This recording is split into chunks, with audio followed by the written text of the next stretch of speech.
One thing that we were just talking about before you all logged on here is that we were in Riverside, California this past week for a pop-up, and there's some people that came up.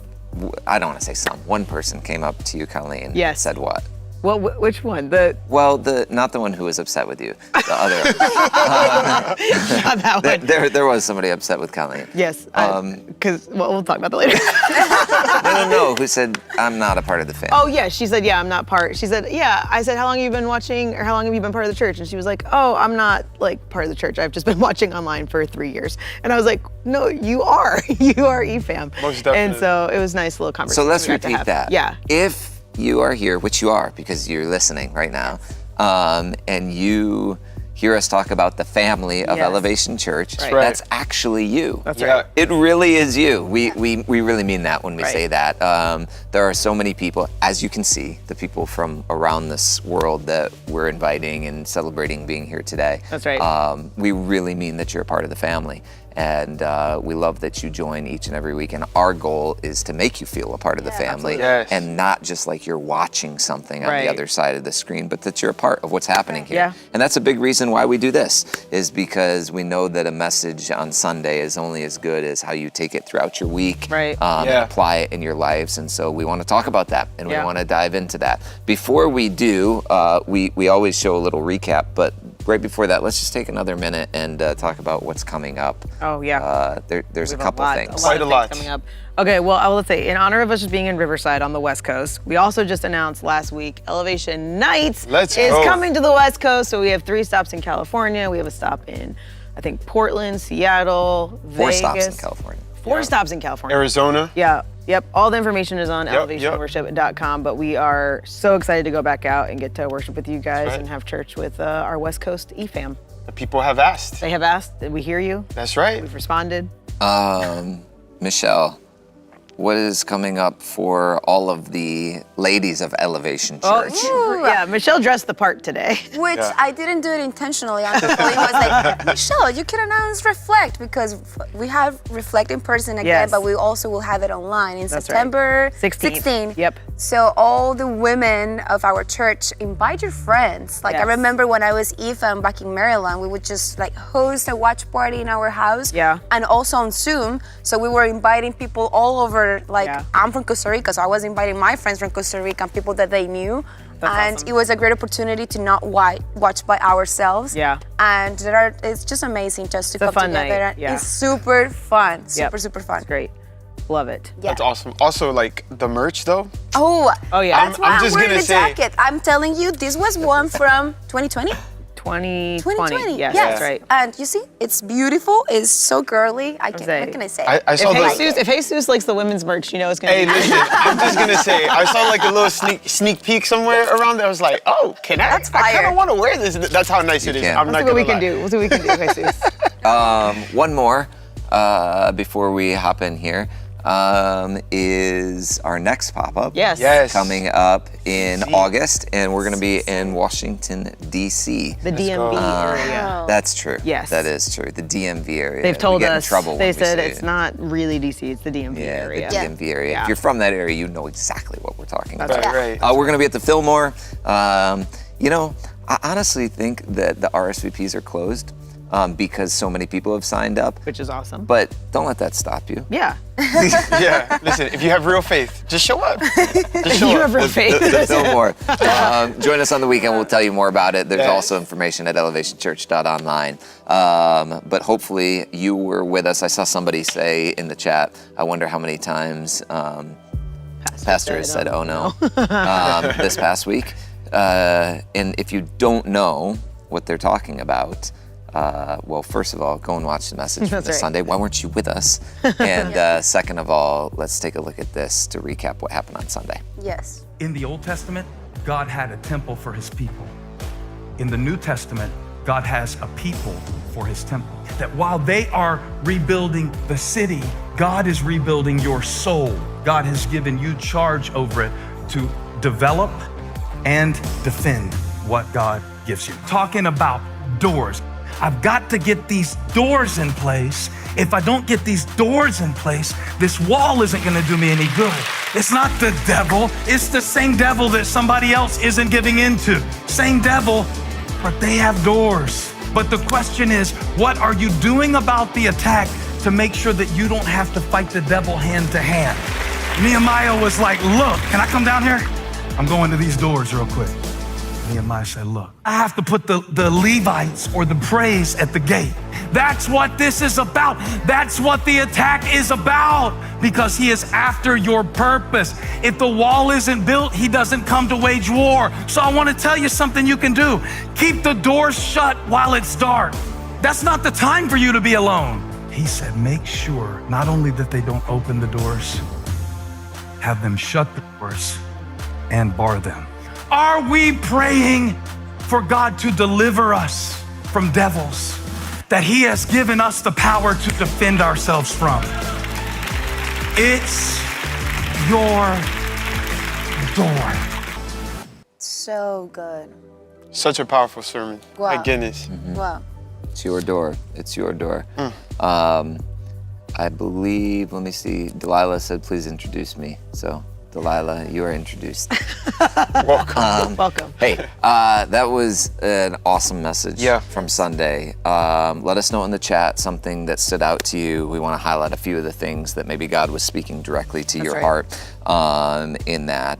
But can I just say, I love, my wife and I were talking about this, maybe on the way back from California this weekend when we were there for the pop-up, how Pastor tied in the doors from that story in Nehemiah. Like, I would have never tied in them keeping those doors shut to the doors that need to be held shut in my own life. 100%. Man, I thought that was such a good analogy.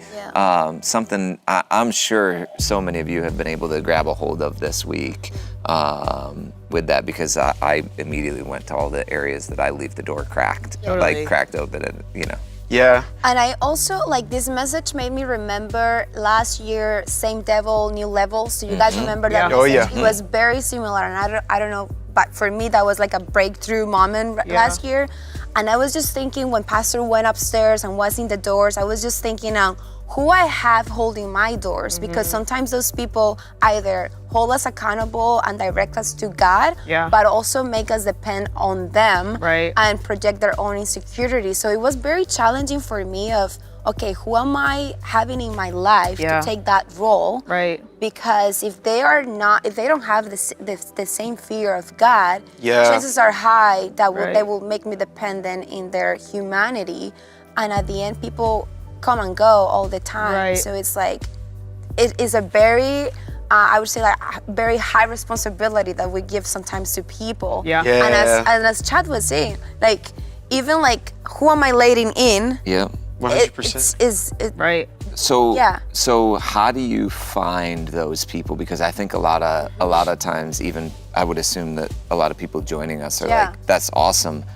Who is that for me? How do I even find people that could do that? Who are the types of people in your life that do that? So that's a very good question. I was just thinking about that with my e-group on Monday, and I was telling them that you will not find those people if you are not vulnerable and if you don't get to ask good questions. Because I think the way that you find who can hold you accountable in different areas is when you know their testimony, you know their character, not only when everybody's watching, but when nobody's watching, like what do they do, how do they act, how do they talk about other people. And I remember, like, even doing piggyback of last year's message, I remember Pastor said, how many years do you want to keep fighting on the same area because you don't realize that God wants to give you the strength to experience the breakthrough.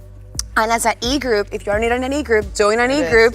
But we did this exercise on just labeling like 3 areas of our life that we have been struggling for years. And we were like, okay, who is someone that can help us grow in this season, because they've been through the same area and they've been through the same struggle. So I think it's as what you were asking is like asking questions to the people that we have around and getting in a community, because I don't think we are meant to fight this life by ourselves, and God wants to give us resources through people as well.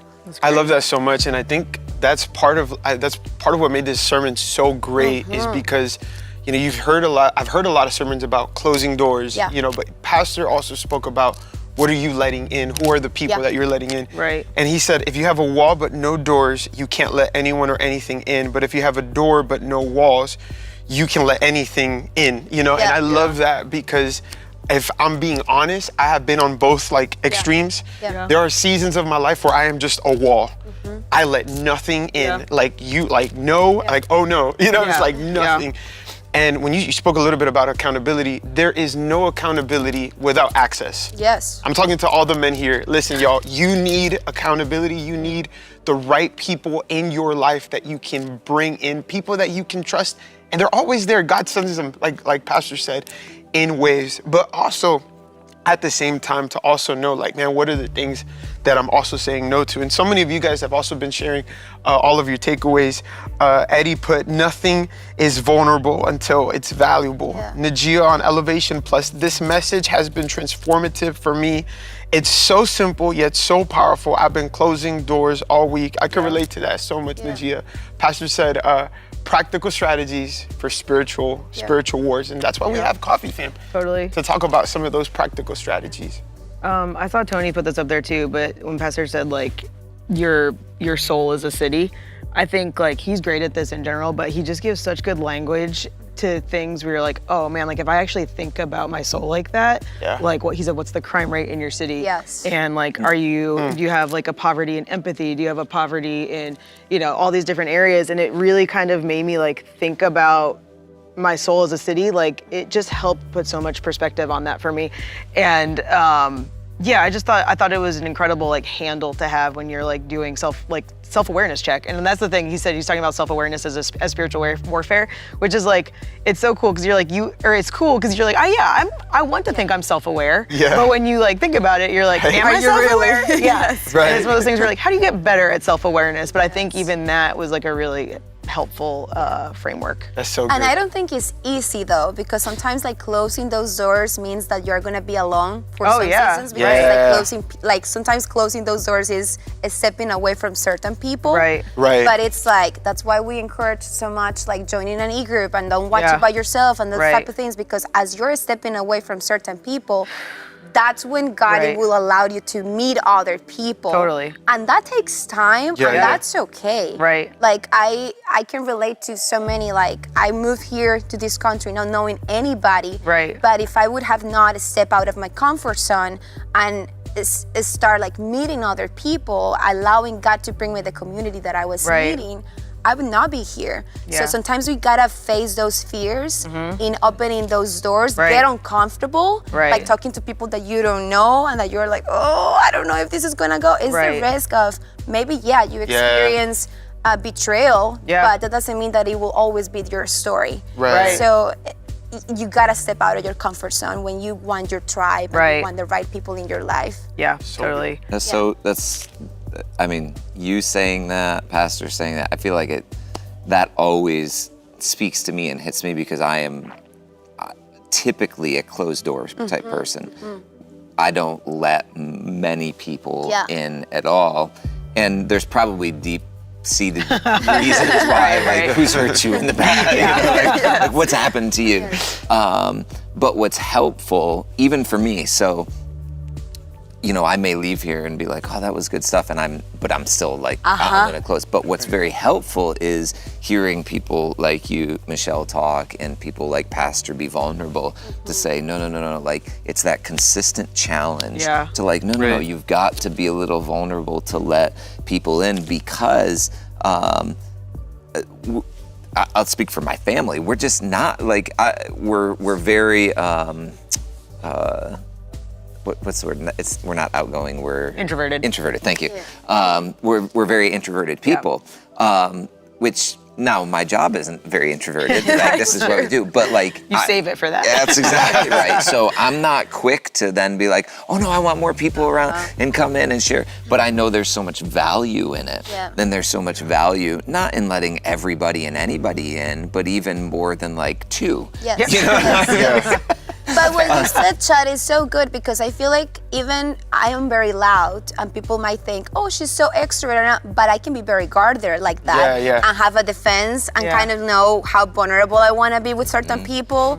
And then I go home and I'm like, why didn't I share? If I was asking God for help, maybe he wanted to give me that help to this person that I just went and have a coffee. But I also realized that I match the vulnerability of the other person. Like if the other person opens up, I feel like, okay, you're giving me something, I can give you something. I love when Pastor said, when the enemy comes and be like, let's talk, let's have a conversation. I was thinking like, oh man, I was listening to this sermon and I was just thinking, when he does that to me is when I am by myself. He will not do that when I am with people. So it's like what you do in those moments, it will determine like whether or not you are like facing those fears. But if you are stronger in the outside, you'll be able to fight those battles when you are by yourself and be like, I don't want to talk to you because I actually have someone that I can talk to. And again, it depending on God, it always depends on God. But having those people is so helpful in those moments where you feel like attacked. That's so good. I love what you shared, Chad. I think even though at times I might have like some moments where I feel like a wall, I'm probably most of the time the opposite of like, I'll let anything and anyone in. Like if you know me and I'm like at a function or at something, I'm like, oh, we're gonna be best friends today. Like, what's up? You know what I mean? And if I'm not careful, like, and it's not just like people, it's also like, what am I watching? What am I looking at? What am I hearing? And I love the analogy that Pastor gave about the doors around his house. And I just started thinking about, I don't know if you guys are this way, but I am the paranoid guy that beeps his car like 10 million times when I'm beeping the thing. I'm like, beep, beep, beep, beep, beep, and I want to hear it. And I check like my doors at the end of the night and I make sure that like it's all good and locked and ready to go before I go to bed so I can like have peace and not anxiety when I'm sleeping. But when it comes to some of the things that sometimes I watch or some of the things that I allow or I hear, whether it be social media, whether it be even sometimes like people that you allow to get close, I know that was so convicting for me. I can get better at that. Totally. I mean, and doors had so many different layers in this. Like you said, these are dours, these are doors, this is a door. And so there were so many different layers to it. And even after that sermon on Sunday, I got to go visit a friend Monday that I hadn't seen in a long time. And we were like catching up and she was telling me some stuff. And then I started telling her like, it got like kind of gossipy and it was very much like, I had the language immediately to be like, hey, like you need to shut that door. That is like, not like that's real. But it was just like it was so helpful to come off of that weekend and like I still slipped back into like I probably shouldn't have told her some of the things I said, but I at least had like the awareness to be like, hey, that's the door you should probably keep closed. Like that's not your information to tell. Pastor said some of y'all need to be in a season of shut up. Exactly. And that's so real because I don't know if you felt this thing before of like we'll like label it as, oh, I'm just being honest. I'm just being me. And then you realize like nope, that's a door that I need to shut up. 100%. 100%. So good. And you're really good with I know we talk about social media stuff a lot, but like, I mean, I think what you do with social media, you have a good self-awareness of how it makes you feel, and then you don't use it, which is great because that's good for you. Yeah. I mean, that has been a door for me. And honestly, not for a couple of years though. So, I mean, only because I know what it does to me. And it's not cool, like it's not good. It's for me. And it's funny because I talk to other people who are like, I love it though. Like it helps me stay connected to people and I'm like, that's awesome. I love that you're okay with it. You don't struggle with the thing that I struggle with it, which is I look at things people post, I compare myself to those people, I get frustrated. I start getting angry at people that I don't even know. That's real. I start getting, form opinions about people that I would never, like, I don't want to be mad at that person. I don't even know that person. Like, I don't want to be mad at somebody because of something like that. So I really just shut it off out of my life. So I deleted off my phone. But as you were saying that, Colleen, I used to read like a lot of like Reddit threads and things like that. And I deleted that off my phone. And 2 days ago, I downloaded it on my phone again. And last night I was looking at it and I was like, what am I doing? What am I doing? Yes. What am I doing? And then I had to delete it. I mean, I literally 2 days. I used to read this stuff all the time. Yeah. 2 days I had it on my phone, and That's I was real, like, though. what am I doing? Yeah. It was almost like, I mean, forgive me, but it's like this like drug where you're like, I get back on this. Okay, I'm gonna download it, and then I'm like looking at it, and I'm like, oh, this is terrible for me. Like, because it's news, but it's like it's making me frustrated again. I'm seeing all these things that are making me frustrated, and now I'm angry again, and it's like before I go to bed, I'm like, what am I doing? So I deleted it last night again. But again, it was the handle that you're talking about, to know like, hey, that's a door. Like, that's a door that I need to keep closed, and I gotta remember, I gotta keep that door closed in my life. Well, what you're saying is very personal, right? Because it's like, I feel like every person will have an area that they need to figure it out what that is. Right. So for you, it's social media. For somebody else, might be Netflix. For somebody else, like, there might be people like watching right now that they need to do a circle check of the people that they have around. And I even have an eager member from Colombia. Shout out to our IFAM in Colombia. Hey. But he was sending me this Netflix show that he wanted me to get his perspective, and I'm like, well, I actually don't have Netflix anymore. And he's like, what? And I'm like, please hear me. There's nothing wrong with Netflix, but I realized that my quiet time is in the morning because I'm an early riser. I like to go and work out. But I was always exhausted. Like, I legitimately will open my Bible and be like, oh my gosh, Lord, help me. And I'm like, why am I so exhausted? But when I was watching Netflix the night before, my eyes were wide open. And I realized this is not something that I need in this season. So as you're hearing us, please know that every single one of us have a specific area that God is treating with us. And it might not be the same for you, but it might be something else.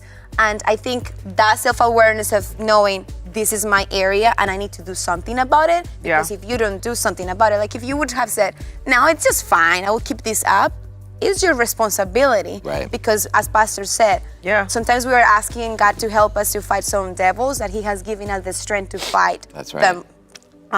So it's real. Absolutely. I love that because everybody's door looks different.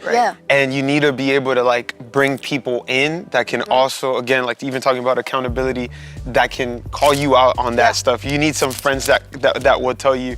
I remember I was thinking about this the other day of we came in on a weekend with the groceries and I had like all the bags because, you know, I'm a one-trip guy. I'm not going back. And so I go in and then I left the door unlocked and I left it there for like probably like 2 hours. I got my kid in the house and everything.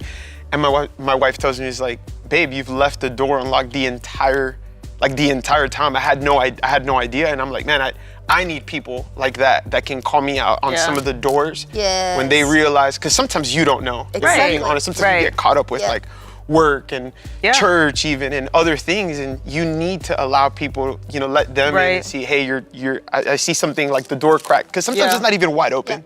And I love when Pastor said, like, when you, even a little crack is still dangerous.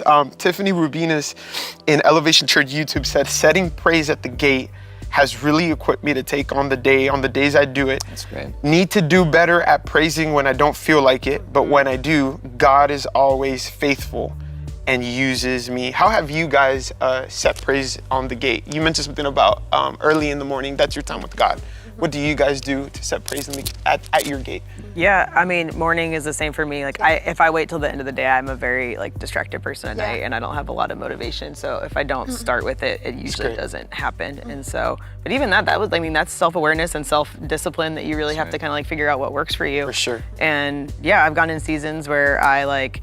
This is funny. We got super into Wordle, which is a super fun word game if anyone hasn't played. But like, I would wake up in the morning and I'd like I would do Wordle first, and then sometimes I'd eat up like my whole morning time like playing this stupid word game. And then I was like, I didn't read my Bible this morning because I was playing Wordle. And so I was like, okay, I'm gonna read my Bible first, and then I'm gonna play Wordle if I have time. But like again, it's just like simple things like that where I'm like, I just let this thing come in and just like take away like my morning routine. That's right. But that's so good because I don't have that discipline though. I had to block the screen time in my phone so that the first thing that I don't open is social media, so that they are blocked. But that's great. So that I remember myself, oh no, I haven't even read my Bible. That's why the screen time is blocked right now. Because otherwise I would forget and I'd be like automatically checking Instagram at 5 in the morning when it's not even healthy to do that. Starting your day. Yeah. That's right. Yeah. That's right. I need to use that screen time function on my phone. It is so See, good. my problem is like, I know the password. But that's a good. Give me your phone. I'll do your password. Okay, so I just love that every week we get the opportunity to do this, and hopefully, in you being here with us and you hearing some conversation, you sharing some of your takeaways as well, you get a couple feelings. One of, I'm not in this alone. There are other people who are struggling with very, very similar things to me. And it's not always easy to share those openly, but you need people in your life. That's right. You can do that. And so if you don't have people, consider us your people to be able to share with and do life together with. And so we love hearing from you. We love sharing right alongside you. And if you missed the message, or if you joined in halfway through and are wondering what this is, or can you go back and watch the rest of it, this is Coffee Fam, where we talk about the message from the past Sunday, every single Wednesday morning at 9 a.m. Eastern time. But if you missed the message or missed this, you can always go to YouTube. Elevation Church YouTube, you can watch the sermons back, or on our Elevation Plus YouTube channel, you can watch these back. Sometimes people say, oh, I missed the first half of it. Can I catch some of it, or even catch past ones? Maybe there's a message that you saw and you want to hear the discussion that went with it. You can catch those as well. But as we wrap up here today, first of all, thank you for being with us. Somebody in the chat said, do you guys still give away mugs? We do. Do we have any out here? I don't think we do. Good news is, so here's what I would say though. Let's give away a couple mugs, but let's wait to send them till next week when we have the new ones. Yes, we did get brand new Coffee Fam mugs. Very excited. These are my favorite ones yet. Yes. Wow. Yeah, I know. But so teaser. We'll show you next week. So all we're saying is basically, yes, we'll give away some mugs, but it might be a week or so before you get it, because we want to get you the new ones. But it'll be brand new. Okay, so hold on. Let's find.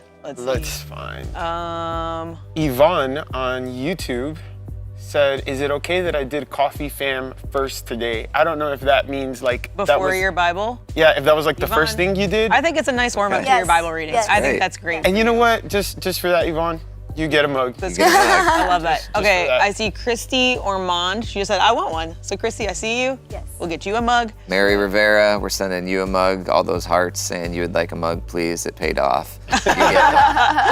What you need to do though is you need to send us an email to let us know that we're saying this, because without that, well, we don't know that you want a mug. Now, not everybody send us an email, but where you have to send it is efam@elevationchurch.org, and you can get a mug. Just send us your information. Let us know that you won one, and we'll get it to you. One more. I see. Oh, that was someone. Sade? I don't know if I'm saying it right. My old one cracked and has scratches. I'm sorry for that. We will get you a new one. We'll get you a new one. We'll get you a new one. Hey, and we give these away every week, so if you didn't get it today, that's okay. And we also have them available at elevationchurch.online. You can buy one if you want, but we do give them away every week. Store.elevation. Yep, I said the wrong address. Listen to Chad. just go to the store where we sell things. Just Google Coffee Fam mug. That's exactly So Chad, right. I just saw someone that came to volunteer in Youth X, and she brought a lot of students. It's in YouTube, Liliana Luna, so we're gonna send you a mug too. Perfect. Because she was just on top of everything during Youth X. Okay. Great. So maybe next week, if you didn't get one this week, you'll get one. Well, maybe get one. I don't want to say you will get one, but okay, we're over on time, which we rarely do that because we want to respect your time and your day. And so thank you for being with us. Thanks for joining each and every week, praying that you keep those doors closed that need to be kept closed in your life, and just believing that God has something great for you this week as you continue to prioritize Him in your life. Thanks for being here. Thanks for being a part of the family, because you are. That's right. You are a part of the family here. We love you. Love we you. cannot wait to see you on Sunday. Bye, guys.